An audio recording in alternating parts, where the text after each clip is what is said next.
Tontolo politika nitarika resabe ny soso-kevitra izay nivoaka nandritra ny dinika savaranonando nokarakarain'ny FFKM teny amin'ny CCI Ivato teny isany amin'izany ny fananganana ny tetezamita vaovao manana ny ambarany manodidina an'izay ny avy eo anivo ny antoko UDR-C.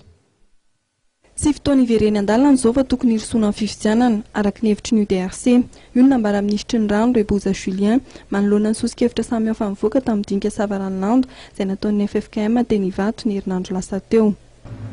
Io ne efa nampiahiahy ihany hatramin'izay araka le obolan-drazana hoe taitra ny olona tsy mba taitra ianao efa taitra rery zay vao mamaky takotra.